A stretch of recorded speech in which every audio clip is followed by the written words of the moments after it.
I'm Steve Green. This is Trifecta, and these are empty chairs. Now, nobody put any tax on these chairs. There are no whoopee cushions that I can see. And as near as I can tell, they're dry and reasonably comfortable.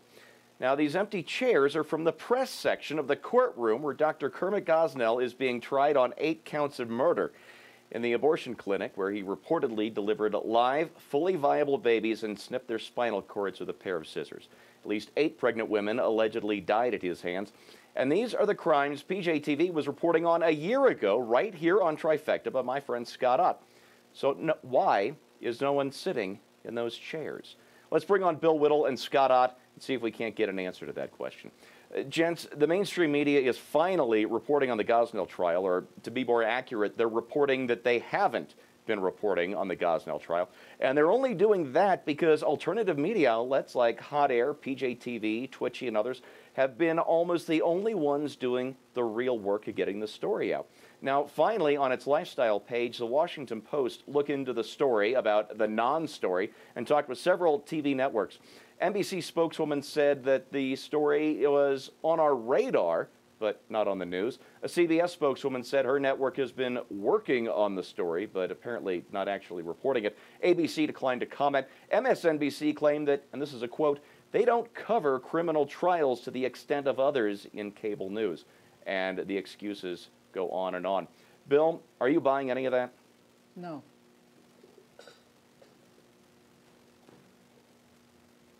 I got nothing to add. Yeah, just no. Yeah, I'm not buying it either. Scott, last week the tragic suicide of a troubled young man made national headlines because his father happens to be a famous and outspoken Christian religious leader. So why aren't 8 dead women and countless babies murdered after their delivery? Why aren't they news? I think primarily because what Kermit Gosnell did for a living was okay with the left-wing media.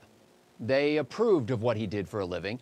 And what he did that wound him up with a grand jury indictment and wound him up in this trial that he is now in is so close to the thing that the mainstream media thinks is okay that they're afraid that if they give heavy coverage to this, that line will begin to get blurred and people will wonder, well, why is it okay 2 seconds earlier? Why is the difference between what's right and what's wrong the little snip of a scissors? They're afraid that this will bring out a discussion that they don't want to have, and their protection of this industry is more important to them than being honest with their readers. That's sad and sick. Now, Bill, to be fair, Philly.com did report on the story on Sunday. Well, not quite. Joseph Slobosian, I hope I pronounced that correctly, he blogged about it. He wrote, and this is one of the most bizarre things I've ever read in my life. He wrote, say what you will about abortion Dr. Kermit Gosnell, the man was something of a naturalist.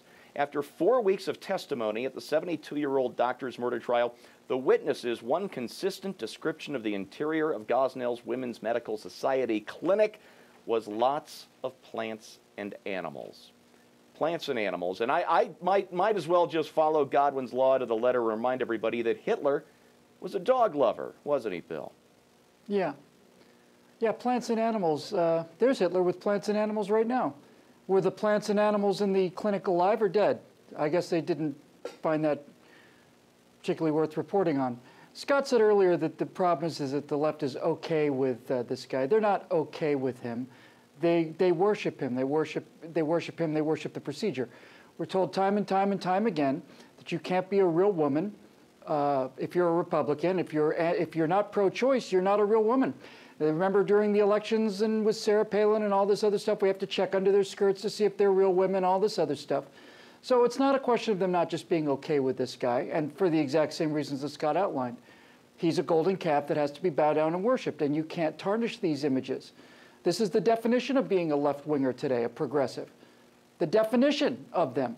You can't be one unless you are 100% on board with what this guy is doing.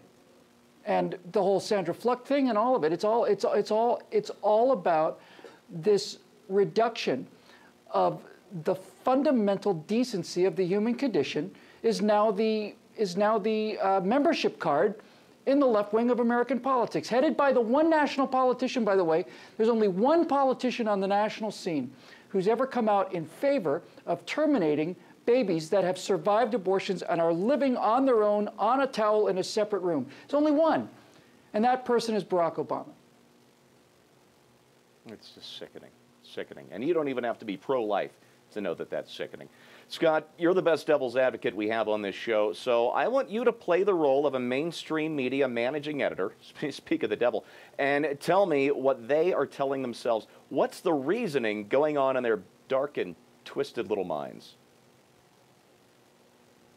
Well, I tried, Steve. I mean, you gave me a heads up you were going to ask me about this, and I tried to come up with something, and the best thing I could come up with is the argument that, let's say, well, we don't want to cover this because our newspaper is read by everybody in the family, and this could be offensive to some people's sensibilities. But as we saw this week with the Boston Marathon terrorist attack, the media is okay with running the most grisly sorts of awful, blood-soaked pictures, and so it can't be that. My real feeling on this is that the discussion is not happening in the newsroom, that the editors are not trying to comfort each other as to why this isn't important. They are simply passing it by and hoping it will go away. And if a reporter who gets up on his hind legs and talks to his editor and says, hey, why aren't we covering this? Then the message is simply, you do what we assign you to do, or you'll be working somewhere else or not working at all. You know, folks, I think Scott might have had it exactly right the first time around about the lameness of that excuse. But it doesn't answer the question, if that's what they think, why did it take them weeks and weeks and weeks to come out and say it? Well, I'll tell you. Because these crimes are so heinous, so evil, that even the progressive left required weeks and weeks and weeks to come up with that excuse. An excuse so lame, so weak, and so transparent. And we're not buying it. And they know it. For PJTV, I'm Steve Grigno. You keep watching this network. No excuses here.